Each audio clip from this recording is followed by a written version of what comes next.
Random Talk with Kim is a show where we talk about people, places, and events.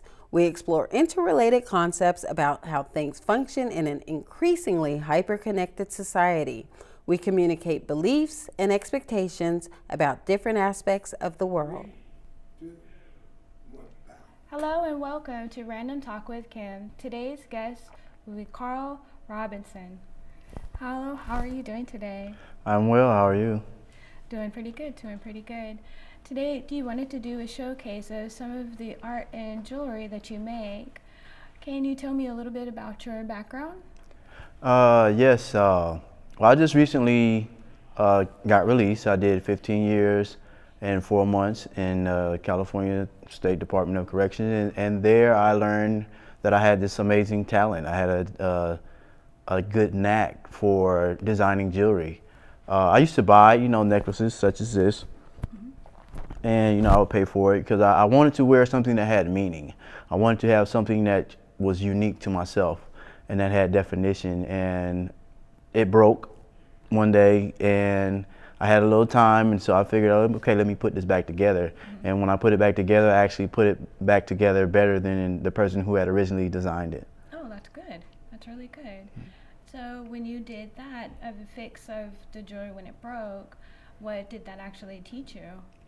Oh, well, it taught me that I didn't have to necessarily rely on other people to create things for me. I could create it for myself, and I had an ability in putting together color combinations and stone-sized pieces, and so it brought out this this talent inside of me that I didn't know I have, and then other people really was what got me motivated in doing it, because once I redid my piece, then other people were like, hey man, you make those, this is better than the one you had, and it's the same one. I'm like, it's the same exact stones, just redesigned, and now other people wanted me to start designing for them, and so I would make money off for designing other people's pieces or reconstructing the pieces that they already had.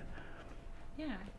So when you're saying that you do a reconstruction of them, are you having to unstring them, or are they already taken off of the strings, or have they been broken? Oh yeah, they were broken, and a lot of times they break and beads all over the place, and so you don't really know, how it was originally designed. So I just would put it back. But now I just do my own personal designs. Out here, the thing changed, and I said, this is something that I can take with me, and this is a good skill set, and it's something that I could utilize if it works in here, and people are having me make jewelry for their daughters and their moms and their dads, and then I can take this into society and use it in a constructive manner. Can you tell me a little bit about your jewelry, like maybe the types of jewelry that you make? I make many different designs. My logo is define what you mean and wear it.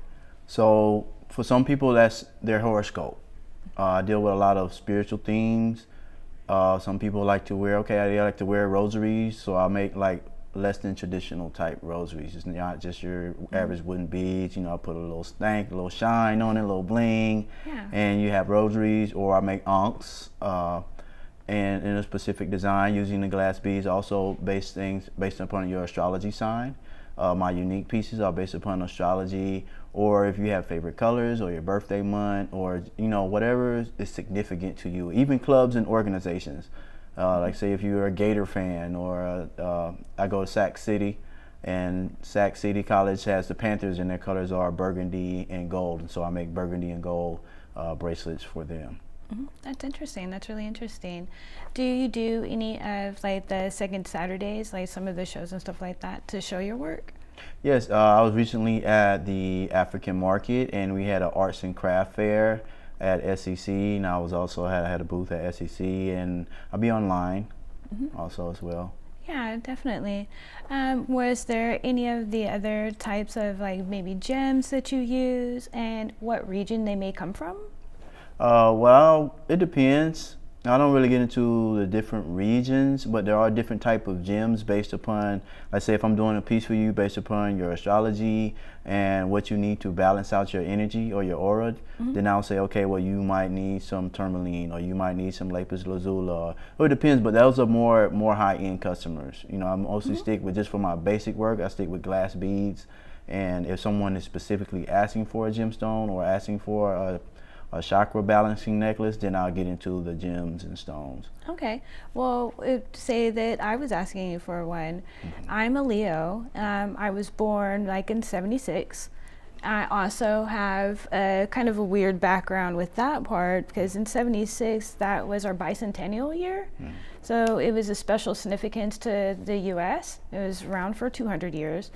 And then being born in 76, I also have in our Asian culture being born in the year of the dragon. So I have some significance with each one of those different for the regions of the world. What would you make for something for myself? Like, what would you come up with? Well, I would utilize your year, and I would create a dragon. I would utilize the dragon for the emblem piece because that is the most significant piece or the biggest piece, the one that covers the most amount of the energy and for the year you was born. And I would then take the colors of Leo, and I would have the colors of Leo in that dragon. I would have the bicentennial, something that represents, a symbol that represents that alongside it, so that you can see that in the middle of the bicentennial, what was going on, you have this dragon being born under these colors, under the colors of the Leo, the colors of the lion. Yeah, that's interesting. That's interesting. I would like to see some of that work too. Do you have some of the words that you've created, like possibly on video? Yes, I have a YouTube channel, So Cool Bodywear. That's SOKUL Bodywear. And what types of techniques do you use? Well, I just use basically stringing.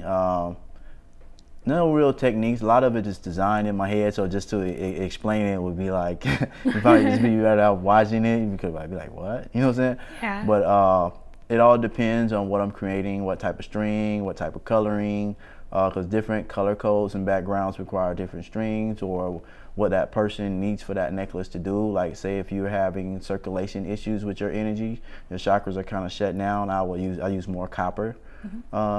Copper necklace, or the string would be copper. You know what I'm saying, with black coating.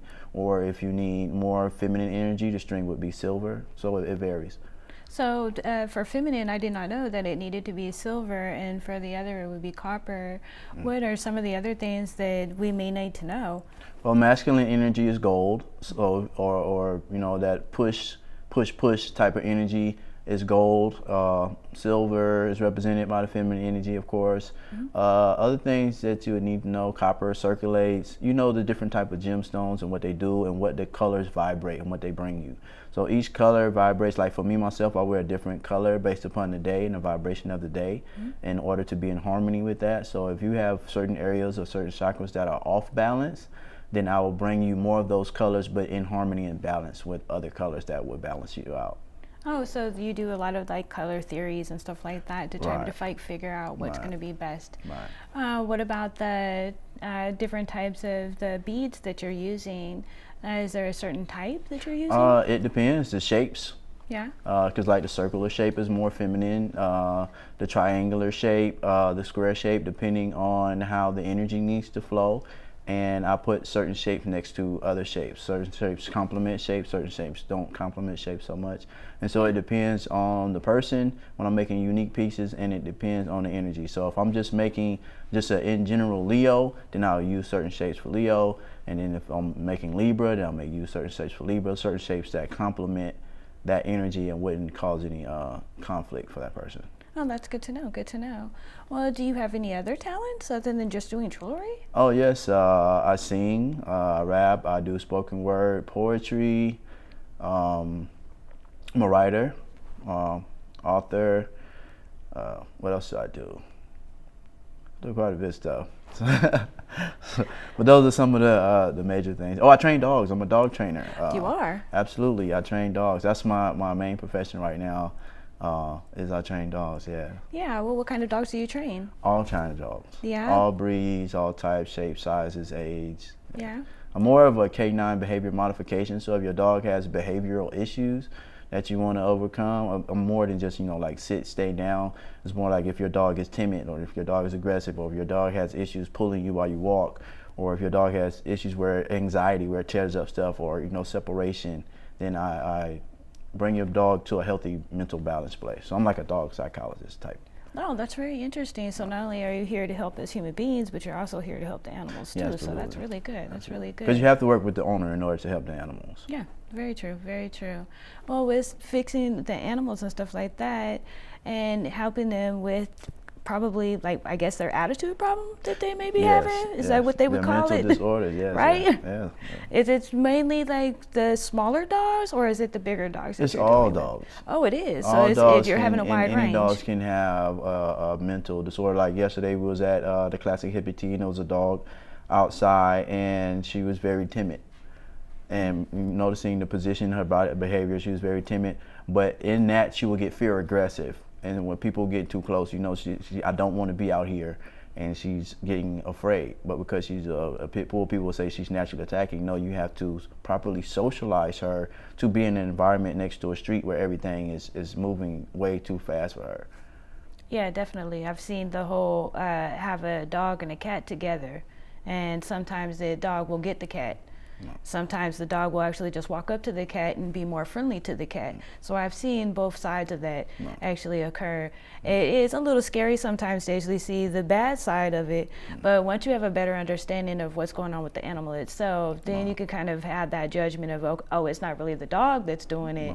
It's the overall experience the dog is going through to give them that, oh, I need to actually attack that and harm that. Well, it's overall. And that's probably the same thing us humans do. Right. It's all about temperament and socialization, because a lot of cues us humans don't pick up on is body language. So say if that cat is giving off a essence of fear, or actually antagonizing the dog with its body language, like if you don't attack, I'm going to attack you, and then that dog will go on the move, but we don't see that all the time, and neither one of those animals has been properly socialized amongst each other, and so, you know, they're enemies, because the dog's prey drive will kick in at some point if it smells like, okay, this fear or this animal is unbalanced.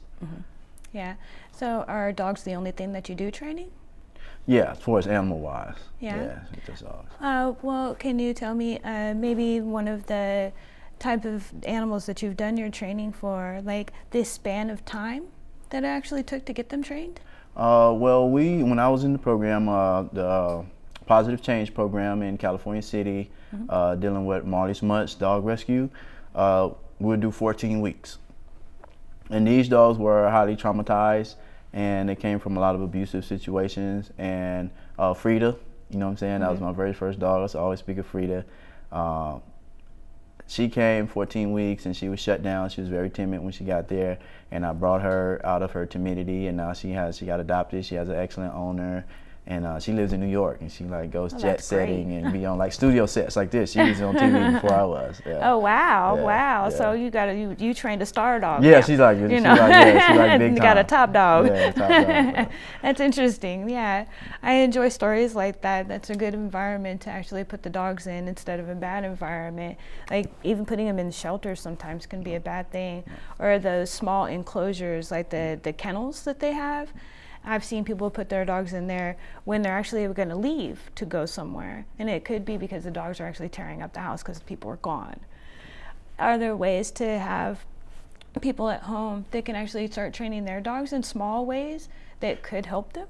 Yes, there are small ways, but I always advise to get a trainer so that you can get the actual. Like I wouldn't consult from here, because I would have to go and see the actual temperament of the dog and the in-house behavior, as well as the temperature, not temperature, but the temperament of the owner. So I could best balance those two out. Oh, that's good together, to hear. because some owners are going to be able to adjust, and some dogs are going to be able to adjust. So okay, for this dog, this is going to be needed, and this is going to be needed. So just to apply like a blind treatment for all dogs, that ain't going to work, because you might overdo it or underdo it. So I have to really like go there and consult and see exactly what needs to be done, how, and what steps and measurements could be taken. Well, that's really good. That's good. At least you take the time to find out for both, you know, the pet and the owner. Do you use your jewelry and merge that in with the pets? Yes, I made Frida a dog collar. Yeah? Yes. Right now, I'm not currently making jeweled or studded dog collars, but yes, I can combine your colors with, you know, your dog's colors, or make a dog collar, you know, like a bedazzled type of Yeah. dark color. Yeah. Well, did you have any work that you would like to show? Yes. All right. Yes, I do. Yeah, so we'll go ahead and we'll take a few moments and we'll start looking at some of your jewelry now. Okay. Thank you.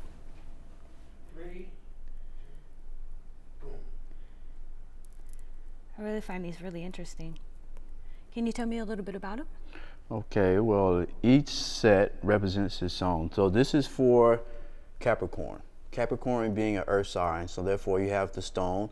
Also, earth being feminine. So you have the triangle, and the triangle is pointing down as a representation of the feminine energy. And you have the mixture of black and white, formulating gray. And you have a little bit of gold, you know, masculine energy, throw it off in there for balance and harmonizing in the center.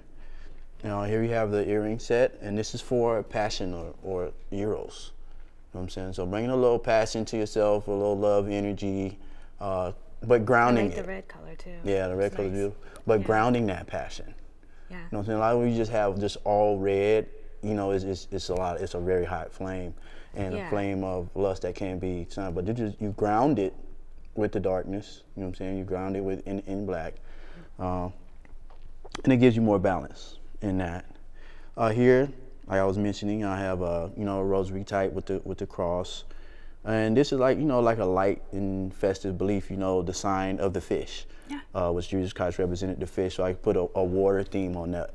Reception of that love and that bright Christ-like mentality. This is what I just recently did. This is for Halloween right here. You know, so you got the earring, the matching earring pieces with the bracelet for that. Well, what kind of stone is this? It looks kind of shiny, like a rainbow. Yeah, this is just a green colored mixed glass bead. And it just has that hue to it. Does. It Yeah, it has really like a nice. I rainbow like hue that. with a gold and an orange as well inside of the bead. Yeah, I like that. That's really nice. Yeah. Really And pretty. this here is my personal chakra necklace. Now, what you have here is orange, the orange chakra at the center, because that's for myself, that's what is needed balancing out the most. And I bring that up to another level. So each one is a level or a chakra centers, and as the energy is transferred, and I always ground it out with black. And so that's the balance. Can we take that one off and show it to the people a little bit better? I like the colorations that are on there. It does a nice little gradient into like the greens and blues. Okay. Okay. So your chakra colors are red, starting from your bottom or your sacral chakra and moving up to orange. This is the highest chakra. So I took the bottom chakra and connected it directly to the top, which is at the top peak of your head. And then I came back to the orange, because your chakra centers, they can travel back and forth. So you get a little bit of enlightened energy along with the raw passion. Like I said, the raw passion of the red energy. Then I bring it back to the sacral energy, and then the heart energy. And then the gold represents the aspect of or yellow represents the solar plexus area. And then you have blue, which is the throat, and then you ground it out again. You ground it out through the universal energy of the masculine energy and the feminine energy at the top, and ground it all out. Yeah, I like that. That's really nice. Yeah. Really pretty colors too. Yeah. And then what about this one that's right here? I noticed that it actually has a lot of look of symbolizations. Right. Now here you have tribal patterns, and I designed this to go along with the red energy as well as the balancing out of the black and the white or Capricorn energy.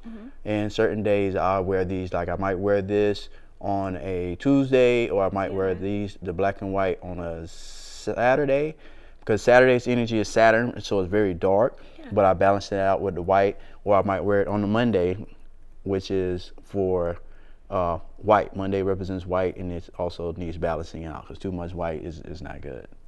Yeah, you do have to mix it up. You have to mix it up. It looks a little pale. Right. I like this collection right here, where it has like a coral color and yellow. Right. Yeah.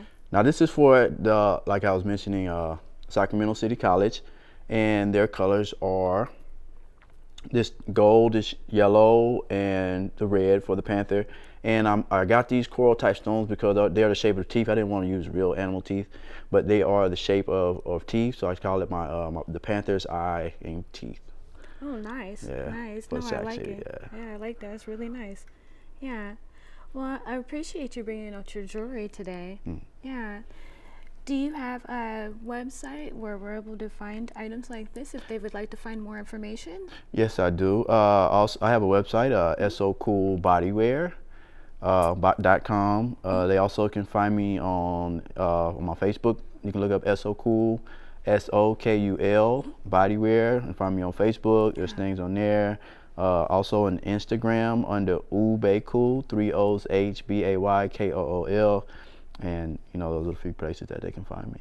All right. Well, thank you so much for coming on today. Well, thank I really you. do appreciate it. I'm hoping that you'd be able to come on the show again and showcase some of your other talents. Yes, I will be. Yes, thank you so much. Thank you. I hope you guys enjoyed another show of Random Talk with Kim. If you would like, go ahead and come back again and see us on channel 17 and 18 from Access Sacramento.